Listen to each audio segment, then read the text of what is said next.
പാഠപുസ്തകത്തിലെ ഗണിത സൂത്രവാക്യങ്ങൾ ഇനി കളിച്ചിരികളിലൂടെ കുട്ടികളിലേക്ക്. തിരുവനന്തപുരം യൂണിവേഴ്സിറ്റി കോളേജിലെ മാത്തമാറ്റിക്സ് വിഭാഗം 3ാം സെമസ്റ്റർ വിദ്യാർത്ഥികളുടെ നേതൃത്വത്തിൽ ELPS ടൈഫോഡ് സ്കൂളിൽ മിനി പാർക്കും മാത്സ് കോർണറും വൺ ഡേ ക്യാമ്പും സംഘടിപ്പിച്ചു.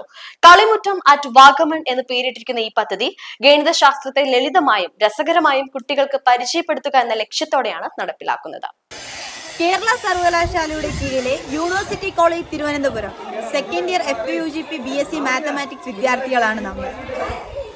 കേരള സർവകലാശാലയുടെ FAUGP സിലബസിന്റെ ഭാഗമായിട്ട് കുട്ടികളിലെ സാമൂഹിക ബോധം വളർത്തുക എന്ന ആശയത്തോടനുബന്ധിച്ച് എല്ലാ സെമസ്റ്ററുകളിലും ഓരോ സാമൂഹിക പ്രവർത്തനം ഏറ്റെടുത്ത് നടത്തി വരികയാണ് നമ്മൾ. 100 വർഷത്തിന്റെ പാരമ്പര്യമുള്ള ടൈഫോഡ് ELP സ്കൂളിന്റെ മുറ്റത്ത് വിരിഞ്ഞത് അറിവിന്റെയും വിനോദത്തിന്റെയും പുതുവസന്തം.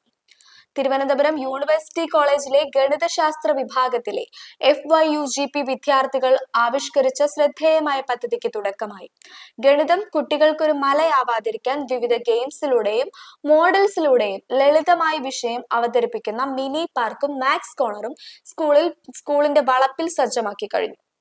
ഗ്രാമങ്ങളിലെ സ്കൂളുകളിലെയും വിദ്യാർത്ഥികളെ ലക്ഷ്യം വെച്ചുകൊണ്ട് യൂണിവേഴ്സിറ്റി കോളേജ് വിദ്യാർത്ഥികൾ നടപ്പിലാക്കുന്ന 3ാമത്തെ പദ്ധതിയാണെന്ന പ്രത്യേകതയും ഇതിനുണ്ട്.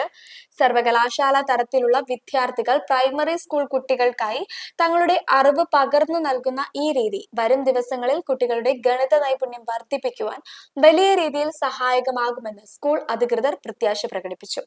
സ്കൂൾ PTA പ്രസിഡന്റ് ജോൺ വില്യൻസിന്റെ അധ്യക്ഷതയിൽ നടന്ന പ്രൗഢഗംഭീരമായ ചടങ്ങിൽ വാർഡ് മെമ്പർ R. രഞ്ജിത്ത് പദ്ധതിയുടെ ഔദ്യോഗിക ഉദ്ഘാടനം നിർവഹിച്ചു. സ്കൂൾ ഹെഡ്മാസ്റ്റേഴ്സ് സ്മിത ജേക്കബ് ചടങ്ങിൽ സ്വാഗതം ആശംസിച്ചു. മിനി പാർക്കിന്റെ ഉദ്ഘാടനം ടൈംഫോർഡ് എസ്റ്റേറ്റ് ജനറൽ മാനേജർ സാംരാജ് നിർവഹിച്ചു. ഇതിനൊപ്പം തന്നെ സ്കൂൾ കുട്ടികൾക്കായുള്ള പഠന ഉപകരണങ്ങളുടെയും സെറ്ററുകളുടെയും വിതരണവും നടന്നു. അധ്യാപകരും പൂർവ്വ വിദ്യാർത്ഥികളും ആശംസകൾ നേർന്ന് സംസാരിച്ചു. തദ്ദേശ തെരഞ്ഞെടുപ്പിൽ 2ാം തവണയും വിജയിക്കുകയും വികസന സൗകര്യ സ്റ്റാൻഡിംഗ് കമ്മിറ്റി ചെയർമാനായി തിരഞ്ഞെടുക്കപ്പെടുകയും ചെയ്ത R. രഞ്ജിത്തിനെ ചടങ്ങിൽ വെച്ച് പ്രത്യേകം അനുമോദിച്ചു. ഉദ്ഘാടനത്തോടനുബന്ധിച്ച് നടന്ന ഏകദിന ക്യാമ്പിൽ അനേകം വിദ്യാർത്ഥികൾ ആവേശപൂർവ്വം പങ്കെടുത്തു. യൂണിവേഴ്സിറ്റി കോളേജിലെ അധ്യാപകരുടെ സജീവമായ സാന്നിധ്യവും പ്രോത്സാഹനവും ഈ പദ്ധതിയുടെ വിജയത്തിന് വലിയ മുതൽക്കൂട്ടായി. വെറും ഒരു പഠന പദ്ധതി എന്നതിലുപരി വരും തലമുറയ്ക്ക് മാനവികതയുടെയും മനുഷ്യത്വത്തിന്റെയും വലിയൊരു പാഠം കൂടിയാണ് തിരുവനന്തപുരം യൂണിവേഴ്സിറ്റി കോളേജിലെ വിദ്യാർത്ഥികൾ ഈ പ്രവർത്തനത്തിലൂടെ പങ്കുവെക്കുന്നത്. വിദ്യാഭ്യാസ മേഖലയിൽ പുത്തൻ മാതൃകകൾ തീർക്കുന്ന ഈ സംരംഭം സമൂഹത്തിന്റെ നാനാതുറയിൽ നിന്നും വലിയ പ്രശംസകളാണ് ഏറ്റുവാങ്ങുന്നത്.